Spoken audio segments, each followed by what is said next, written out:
আসসালামু আলাইকুম বন্ধুরা, তোমরা কেমন আছো? আশা করি ভালো আছো, সুস্থ আছো। আলহামদুলিল্লাহ আমিও ভালো আছি, সুস্থ আছি। তো আজকে তোমাদের সাথে কি কি করব, কি দেখাবো, শেয়ার করব। তো আমার সাথে থাকো আর দেখতে থাকো, আর লাইক কমেন্ট শেয়ার করতে থাকো। তো বন্ধুরা, এই যে এখানে আমি নিয়েছি একটা টমাটোর। তো এই টমাটোরটা আমি এখানে আছে চিনি আর টমাটোর। তো তোমাদের আমি পুরোটা দেখাতে পারি নাই, কেটে ফেলাইছি আর চিনিটা দিয়ে ফেলাইছি। তো চিন্তা করলাম তোমাদের সাথে শেয়ার করি, এই জিনিসটা ভালো লাগবে। আর তোমাদের যদি ভালো লেগে থাকে তাহলে কমেন্টে জানাবে।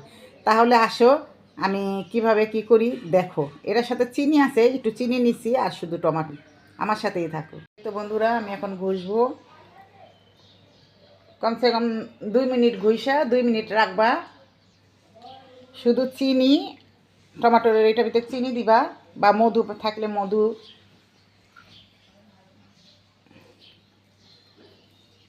এটা একটা ফেসিয়ালের মতো, এটা কোনো ক্ষতিকর না। আবার তোমরা চাইলে লেবু, কিন্তু লেবুটা এসিডের মতো, লেবুটা না দিলেই ভালো মনে করি। দেখো, আমি 2 মিনিট রাখার পর মুখটা ধুয়েছি। ধোয়ার পর দেখো কতটা পরিষ্কার হয়েছে।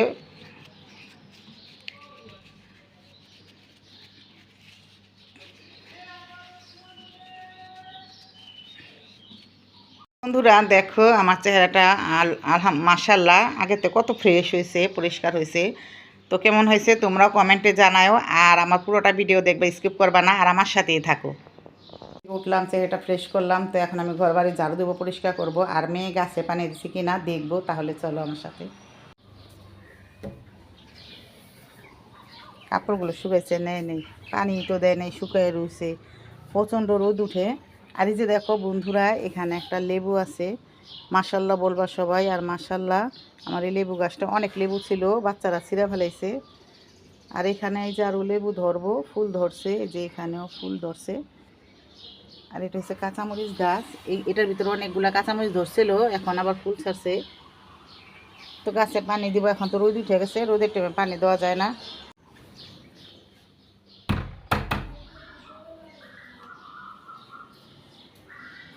এখন ট্যাঙের শরবতটা বানিয়ে নেব। এই ট্যাঙের শরবতটা আমাদের ঘরে সবাই পছন্দ করি।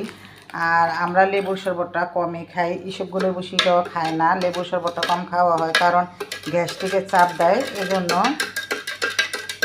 তো ট্যাঙের শরবতটা খুব ভালো লাগে, ফ্রেশ লাগে।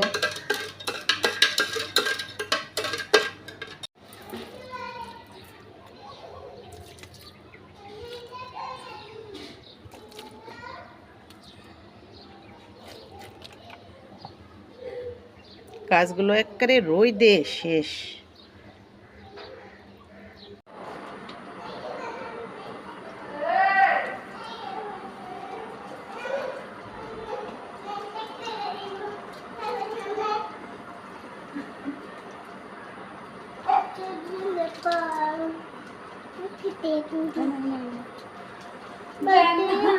और ले आ जब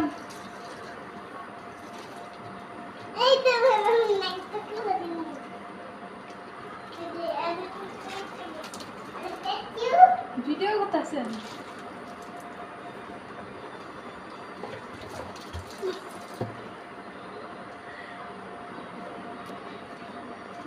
দেখো, আমি আজকে পায়েস রান্না করব। তো প্রতিদিন তেলে ভাজা ইফতারি খেতে ভালো লাগে না, তাই আজকে পায়েসটা রান্না করে খাবো ইফতারির সময়। তো তোমাদের সাথে শেয়ার করতেছি, আর আমার সাথেই থাকো। এখানে আমি পোলাওর চালটা ভালো করে ধুয়ে নিব, পরিষ্কার করে।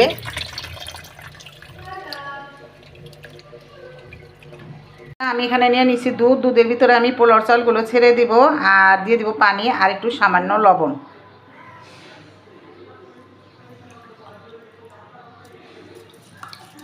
পরিষ্কার করে ধুয়ে নিছি।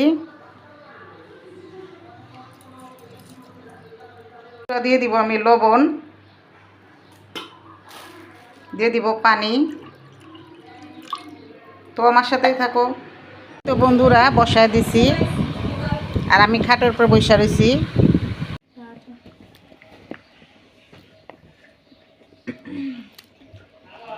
বাবু দেখেন লেখাপড়া করছে। কি লিখতেছে তুমি? বাবু লেখে তেলাপোকা। তেলাপোকা, হ্যাঁ, নিচে রাখো। তেলাপোকা লেখছো? তেলাপোকা লেখছে। ওর মতনই হয়েছে। তো এই তো আমাদের এই যে পায়েসটা হয়ে যাইতেছে, আর এদিকে দাঁড়াও, ওইদিকে যে শরবত বানানো হইতাছে বেলের, আর এই যে পায়েসটা হয়ে গেছে। আর এই যেদিকে দিছি এই যে গরম মশলা, এই যে এটা গরম মশলা না, লাঠিটা দিছি। আর লাঠি আর একটা ফুল দিলেই হয়, তাইলে একটা গ্রান কয়। আর আমি তেজপাতা দিই না, তেজপাতা দিলে মনে করো ওই পায়েসটা ভালো লাগে না। তো বন্ধুরা আমার পায়েসটা হয়ে গেছে, তো কেমন হয়েছে একটু সাজিয়ে গুছিয়ে নেই, তোমাদের দেখাবো, তো আমার সাথেই থাকো।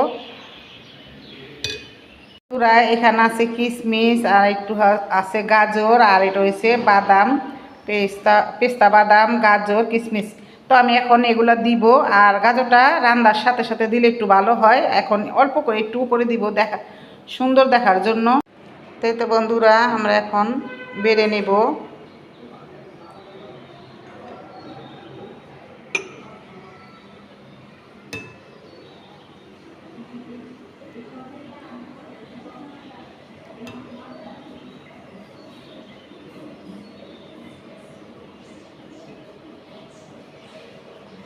হয়ে গেল, আর সাজানো গোছানো হয়ে গেল। তো বন্ধুরা আমার পায়েসটা হয়ে গেল। তো আমি যে পায়েসভাবে কীভাবে রান্নলাম পুরাটাই দেখাইলাম। আর তোমরা তো সবাই রান্না করতে জানো, আমি জানি। তো আমার তো এটা ডেলি ব্লগ, তাই তোমাদের সাথে রান্না বাড়া সব কিছু নিয়ে শেয়ার করি।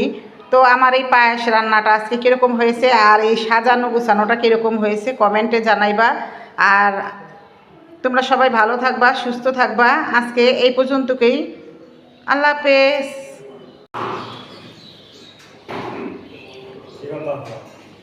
এই যে আপনার লগে মেহমান আহে নাম করে, এই যে হের লেগে এই যে ইফতারিগুলা দেখুন তো কেমন হয়েছে। শরবত, তারপরে এই যে ফিরনি, আবার এই যেগুলা একজনকে খাওয়াই তৈলে মানুষে একটু যাতে মন ভেড়া খাওয়াইতে পারি, তৃপ্তি বইরা, তৈলে ভালো লাগবো নাকি। নিয়মেই একটা রোজদারে খাওয়াইলে ভালো করে খাওয়াইতে হয়।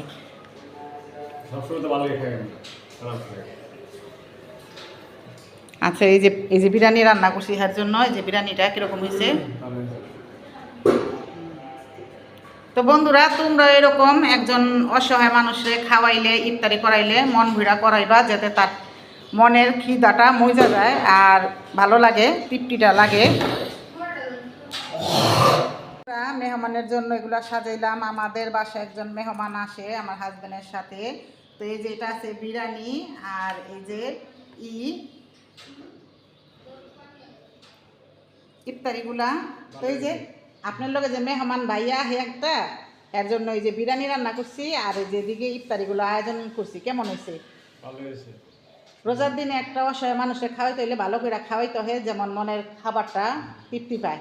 কারণ তারা তো অনেক কষ্ট করে খাইতে পারে না, এরকম একটু ভালো খাবার পাইলে এরা একটু খুশি হয়, আনন্দিত হয়। তো বন্ধুরা এই যে আমাদের খাবারগুলা মেহমানের জন্য